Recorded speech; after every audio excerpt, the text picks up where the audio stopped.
नमस्कार, मैं अविनाश रंजन गुप्ता आप सभी का अपने चैनल पर हार्दिक अभिनंदन करता हूं। आज के इस वीडियो में हम लोग सच्चिदानंद, हीरानंद, वात्स्यायन, अज्ञय की एक बेहतरीन कविता हिरोशिमा पर विशेष अध्ययन करने वाले हैं। तो शुरू करते हैं इस वीडियो को। यहाँ देखिए, इस कविता से जुड़े कुछ बिंदु दिए गए हैं जिन पर हम एक एक करके विचार करेंगे। सबसे पहले हम लोग आ जाते हैं कविता के उद्देश्य पर।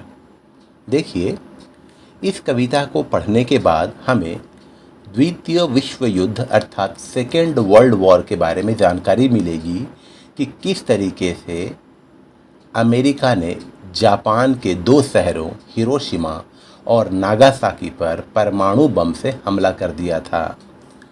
मानव की बर्बरता का अनुभव कर सकेंगे। जी हाँ, इसमें मनुष्य और मानवता का कितना बड़ा दुश्मन बन सकता है, ये दुश्मन बन चुका है, इसका अनुभव हम लोग कर सकेंगे। शिक्षितों का विकसित नहीं विकृत रूप देख सकेंगे। देखिए, शिक्षा विकास की ओर बढ़े तभी शिक्षा का उद्देश्य सही मायनों में फुलफिल होता है। लेकिन हम लोग यहाँ शिक्षितों के विकसित अर्थात डेवलप रूप को नहीं बल्कि विकृत अर्थात बेकार रूप को देखेंगे। कविता लेखन की नई शैली से परिचित होंगे। शैली अर्थात स्टाइल। मानवता के वास्तविक स्वरूप को समझ सकेंगे। मानवता ह्यूमैनिटी मैनकाइंड का वास्तविक स्वरूप होता है दूसरे मनुष्यों या दूसरे प्राणियों के दुख से दुखी होकर उसके दुख को दूर करने की कोशिश करना, जबकि आजकल ऐसा हो नहीं रहा। कठिन शब्दों के अर्थ जान सकेंगे तथा अन्य जानकारियों से भी परिचित हो सकेंगे। अब आते हैं हम लोग कवि परिचय पर। तो देखिए, ये कवि परिचय मैंने विस्तृत रूप से यहाँ प्रस्तुत किया हुआ है। आप वीडियो को पॉज करके कवि परिचय का अध्ययन अवश्य करें।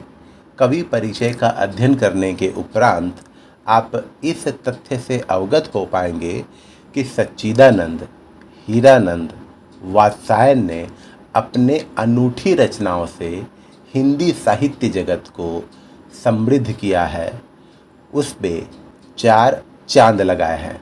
तो आप वीडियो को पॉज करके इसका अध्ययन जरूर करें। हम लोग अभी पढ़ते हैं अगले बिंदु की तरफ। पृष्ठभूमि। इस कविता की पृष्ठभूमि क्या है अर्थात बैकग्राउंड क्या है। देखिए, संयुक्त राज्य अमेरिका जिसे यूएसए कहते हैं ने द्वितीय विश्व युद्ध अर्थात सेकेंड वर्ल्ड वॉर के दौरान 6 अगस्त 1945 को सुबह 8:15 पर जापान के हिरोशिमा पर परमाणु बम गिराया था। उस परमाणु बम का नाम था लिटिल बॉय। लिटिल बॉय नामक परमाणु बम को होन्शु के दक्षिणी छोर पर B-29 बम वर्षक एनोला लड़ाकू विमान से गिराया गया था।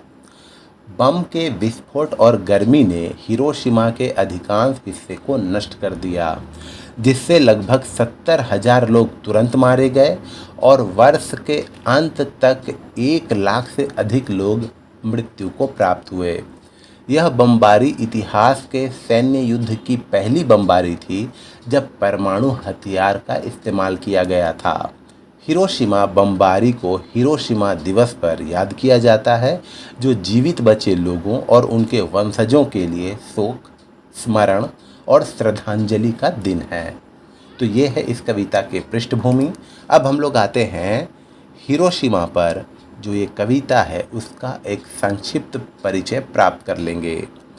देखिए, कविवर अज्ञय विरचित हिरोशिमा कविता अमेरिका द्वारा जापान के नगर हिरोशिमा पर परमाणु बम के गिराए जाने की घटना पर आधारित है।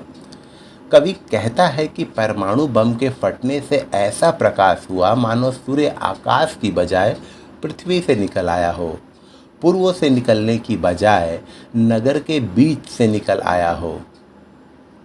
लेकिन यह सूर्य नहीं था, अपितु परमाणु बम था और इसके भयानक रिजल्ट को, परिणाम को देखकर कवि खुद सिहर जाते हैं और ये कविता लिखते हैं। अब हम लोग छवि वर्णन देख लेते हैं। देखिए, हमले से पहले, आक्रमण से पहले या बम वर्षण से पहले हिरोशिमा कुछ इस तरीके का दिखता था, लेकिन विस्फोट के बाद जैसे ही यहाँ बम गिराया गया, कुछ इस तरीके का विस्फोट हुआ और उसके बाद ये इस वीरान जंगल की तरह दिखने लगा। लोगों की हालत बहुत ही खतरनाक हो गई। रेडिएशन दूर दूर तक फैल गया, बहुत सारे लोगों की जानें गई। अच्छा, अब हम लोग आ जाते हैं पंक्तियों की तरफ। कविता को दो पंक्तियों में बांटा गया है। पंक्तियाँ एक दिन सहसा सूरज निकला, अरे क्षितिज पर नहीं, नगर के चौक, धूप बरसी पर अंतरिक्ष से नहीं, फटी मिट्टी से, छायाएं मानव जन की दिशाहीन, सब और पड़ी वह सूरज, नहीं उगा था पूरब में, वह बरसा सहसा बीचों बीच नगर के, काल सूर्य के रथ के पहियों के ज्यों अरे टूट कर बिखर गए हों दसों दिशा में। कवि कहते हैं कि एक दिन सूर्य निकला, लेकिन क्षितिज से नहीं, होराइजोन से नहीं, नगर की चौक से, चौराहे से, और धूप बरसी अंतरिक्ष से नहीं, फटी मिट्टी से। अर्थात बम जब नीचे गिरा और फटा तो इतना प्रकाश हुआ मानो सूर्य निकल आया हो, धूप निकल आया हो। छायाएं मानव जन की दिशाहीन, और मनुष्यों का जो वर्चस्व था वहाँ पर, या मनुष्य जो दिख रहे थे वो सब दिशाहीन हो गए। वो सूर्य जो था वो काल सूर्य था, अर्थात मृत्यु रूपी सूर्य था, जिसे किसी और ने नहीं बल्कि मनुष्यों ने बनाया था। और इस बमबारी ने लाखों लोगों की जानें ली। शब्दार्थ यहाँ देख लीजिए। अरे, अरे अर्थात पहिए के वृत्त को जोड़ने वाली तीलियाँ, जिसे हम लोग स्पोक भी कहते हैं। प्रसंग देख लेते हैं। प्रस्तुत काव्यांश कविवर अज्ञेय विरचित काव्य संकलन अरि ओ करुणा प्रभामय में संकलित हिरोशिमा नामक कविता से उद्धृत है। इसमें कवि द्वितीय विश्व युद्ध के दौरान जापान के नगर हिरोशिमा पर परमाणु बम के गिराए जाने वाले प्रसंग को अंकित करते हैं और भीषण नरसंहार का वर्णन भी करते हैं। व्याख्या। कवि कहता है कि अमेरिका द्वारा अचानक हिरोशिमा पर परमाणु बम गिरा दिए जाने और उसके विस्फोट से ऐसा लगा जैसे उस दिन सूर्य पूर्व के क्षितिज की बजाय अचानक नगर के बीचों बीच चौक पर निकल आया है। धूप भी अंतरिक्ष की बजाय फटी धरती से निकली है। मानव की रचनाएं भी दिशाहीन हो सब और फैली दिखाई दी। वह सूर्य पूर्व से नहीं उगा था, वह धरती वासियों को जीवन आलोकमय खुशी देने वाला सूर्य नहीं था। ऐसा लगा था कि काल रूपी सूर्य के रथ के पहियों को जोड़ने वाली अरे अर्थात धुरी अर्थात एक्सल टूट कर दसों दिशाओं में बिखर गए हों, अर्थात परमाणु बम की प्राण घातक अग्नि शलाकाएं दसों दिशाओं में फैलती हुई नरसंहार कर रही थी। आपको बता दूं, परमाणु बम जो होता है उसके जो अणु होते हैं वो एक दूसरे से अलग होकर रिएक्शन करते हैं। इसमें फिजन होता है, ना कि फ्यूज़न। इसीलिए ये बहुत ही ज़्यादा खतरनाक होता है। ये जितने टूट टूट कर गिरेंगे उससे एनर्जी क्रिएट होगी। इसीलिए कहा भी गया है यहाँ पर कि सूर्य के रथ के पहियों को जोड़ने वाली धुरी टूट कर दसों दिशाओं में बिखर गई हो। अर्थात ये बम जितना टुकड़ों में बट रहा था उतना ही ज़्यादा घातक हो रहा था। अब आते हैं हम लोग विशेष की तरफ। तो कवि ने 6 और 9 अगस्त 1945 को अमेरिका द्वारा जापान के 2 बड़े शहरों हिरोशिमा और नागासाकी पर परमाणु बम गिराए जाने की घटना को सांकेतिक रूप में अंकित किया है। इस बम के गिराए जाने से 1.25 लाख लोगों की जानें गई थी और 1 लाख से अधिक लोग घायल, अपाहिज और अंधे हो गए थे, क्योंकि रेडिएशन ही इतना खतरनाक था। सहसा सूरज बीचों बीच दसों दिशाओं में अनुप्रास अलंकार है, एलिटरेशन है। काल सूर्य में रूपक अलंकार है, अर्थात काल रूपी सूर्य। पहिए के ज्यों अरे टूटकर बिखर गए हों, इसमें उत्प्रेक्षा अलंकार है। संपूर्ण पद्य में बिंबात्मकता है। भाषा सहज, सरल, प्रभावपूर्ण और प्रयोगशील है। तो ये थी कविता की पहली पंक्तियों का विश्लेषण। अब हम लोग बढ़ते हैं कविता की दूसरी पंक्तियों की तरफ। कुछ क्षण का वह उदय अस्त, केवल एक प्रज्वलित क्षण की दृश्य शोक लेने वाली दोपहरी, फिर छायाएं मानव जन की नहीं मिटी लंबी हो होकर, मानव ही सब भाप हो गए, छायाएं तो अभी लिखी हैं। झुलसे हुए पत्थरों पर, उजड़ी सड़कों की गच पर, मानव का रचा हुआ सूरज मानव को भाप बनाकर सोख गया। पत्थर पर लिखी हुई यह जली हुई छाया मानव की साखी है।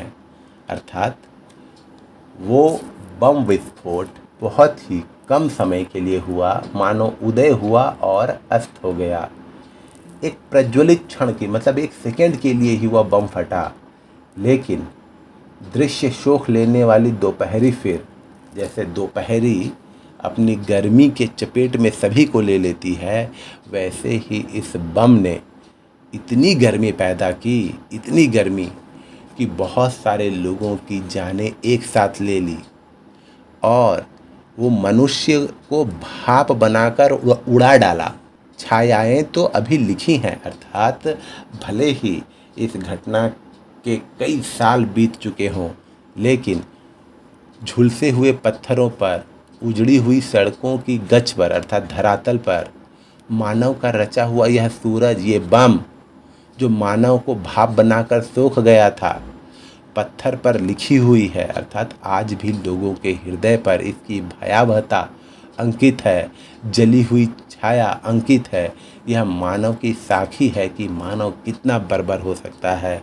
साखी अर्थात प्रमाण, गवाह।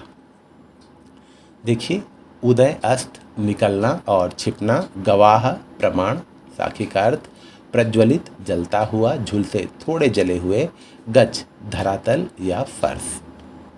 प्रसंग पूर्ववत ही है। हम लोग आ जाते हैं सीधे व्याख्या पर। कवि कहते हैं कि परमाणु बम के गिरने से ऐसा लगा कि थोड़ी देर के लिए वहाँ सूर्य निकला और अस्त हो गया हो। सुबह के समय परमाणु बम गिराया गया था, जिसने देखते देखते ही सारे दृश्य को नष्ट कर दिया, अर्थात हिरोशिमा नगर को नष्ट कर दिया। मानव छाया में इधर उधर नहीं बिखरे, अपितु गर्मी की अधिकता से उन सब का वाष्पन हो गया। कहा जाता है कि जब बम विस्फोट होता है तब लोग इधर उधर भागने लगते हैं, लेकिन यह बम का विस्फोट इतना खतरनाक था, इतना घातक था कि लोगों को भागने तक का मौका नहीं मिला। वो तो भाप बनकर उड़ गए, अर्थात मनुष्यों के शरीर भाप बनकर उड़ गए। भले ही मानव शरीर नहीं बचे, उनके चिन्ह भी नहीं बचे, लेकिन उनकी छायाएं अभी भी शेष है, अर्थात उस भयंकर विनाश की याद आज भी है। झुलसे हुए पत्थरों और पक्के धरातलों पर विनाश की परछाइयाँ आज भी अंकित हैं। मनुष्य के द्वारा बनाए सूर्य अर्थात परमाणु बम ने मनुष्य को ही भाप बनाकर सोख लिया, उसे ही नष्ट कर दिया। पत्थरों पर यह परछाइयाँ आज भी उस दिन की घटना की भयंकर विनाश लीला की गवाह हैं। अब आते हैं हम लोग विशेष पर। प्रस्तुत कविता विज्ञान वरदान है या अभिशाप पर गहराई से चिंतन मनन करने की ओर संकेत देती है। ये बून है या कर्स, ध्यान देने के लिए हम लोगों को इस पर विचार करना चाहिए। जापान में परमाणु विस्फोट से बची एक लड़की तोशिकी तनाका ने इस त्रासदी के बारे में अपनी कहानी साझा की। 6 अगस्त 1945 को जापान के हिरोशिमा में 6 साल की तोशिको तनाका स्कूल जा रही थी जब सुबह 8:15 में उसने ऊपर देखा और देखा कि ऊपर का आकाश सफ़ेद हो गया था। 6 अगस्त 1945 को प्रातः 8:16 पर सब मुर्दा हो गए थे। आग चारों ओर फैल गई थी और भवन कागज की भांति जल रहे थे। साखी शब्द साक्षी का तद्भव है।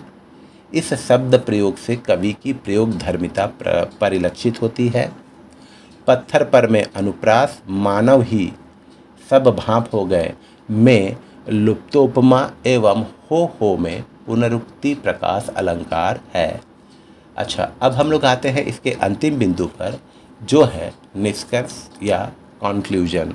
देखिए, इस कविता के अध्ययन के उपरांत यह कहा जा सकता है कि यहाँ शिक्षा और शिक्षितों का विकृत रूप देखने को मिल रहा है। शिक्षा का वास्तविक उद्देश्य मानवता का लालन पालन करना है, न कि मानवता का हनन। कुछ लोग अहम और सत्ता के मद में अपना वर्चस्व स्थापित करने के लिए भीषण नरसंहार करते हैं। यह कविता भी ऐसी ही महत्वाकांक्षाओं के परिणाम का रौद्र रूप व्यक्त करती है। अतः हमें इतिहास से सीखना चाहिए और भविष्य में ऐसी त्रासदी कभी ना आए, इसके लिए सामूहिक रूप से सदैव प्रयत्नशील रहना चाहिए। तो इस तरीके से हम लोगों ने इस कविता का संपूर्ण अध्ययन किया। उम्मीद करता हूँ आपको मेरा ये वीडियो ज़रूर अच्छा और इन्फॉर्मेटिव लगा होगा। हम पुनः मिलेंगे किसी अगले वीडियो में। तब तक के लिए धन्यवाद।